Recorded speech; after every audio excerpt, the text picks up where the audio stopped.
One roti. 1,000 relationships. Once I went with a friend to the passport office. He needed his passport urgently under the tactical category.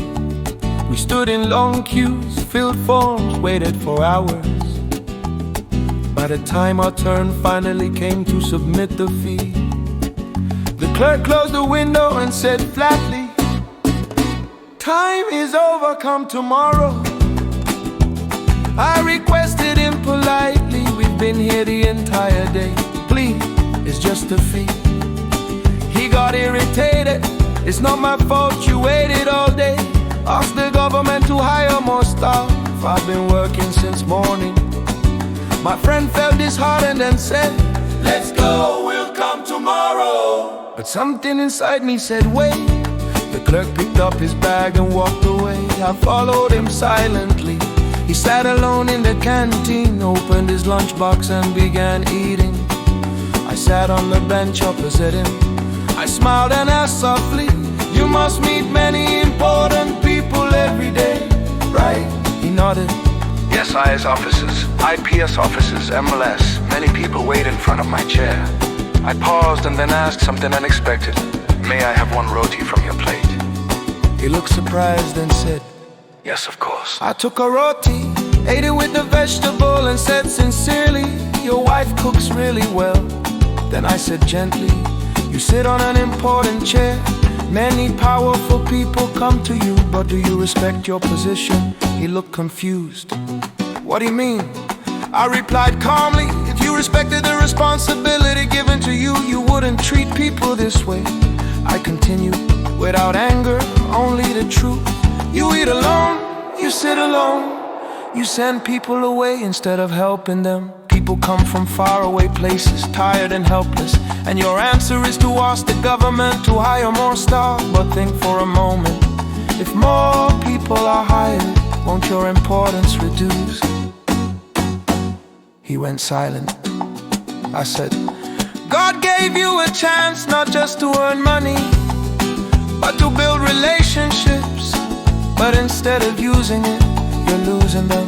I added softly, "You may earn a lot of money, but if you earn no relationships, what will you do with that money? If behavior is not right, even the family doesn't stay happy." Tears welled up in his eyes. He whispered, "You are right, sir." My wife left after a quarrel. My children don't like me much. My mother barely speaks to me. She makes a few rotis in the morning, and I eat them alone here. I don't even feel like going home. I don't know where I went wrong. I placed a hand on his shoulder and said gently, "Connect with people. If you can help someone, do it." I came here not for myself. I already have a passport, but for my friend, selflessly. That's why I have friends, and you feel alone. He stood up, wiped his eyes and said, "Please come to the window, I will collect the form today." He did the work before leaving. He asked for my phone number. Years passed on Raksha Bandhan. I received a call. Ravindra Kumar Chowdhury speaking, sir. "Many years ago, you came to the passport office and you ate a roti with me." My heart paused. I remembered everything he said joyfully. Sir, after that day I kept thinking, many people give money, but no one sits and eats with you. He continued, voice filled with emotion. The very next day, I went to my wife's maternal home. She wasn't ready to return, so I picked up a roti from her plate and asked, "Will you feed me?" She broke down crying. She came home with me. My children came too. Now, sir, I don't earn money.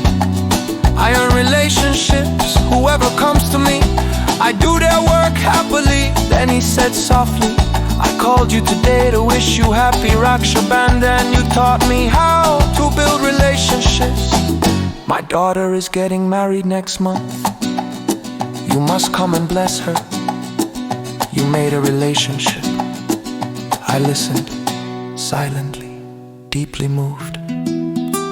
I never imagined that sharing one roti could change an entire life.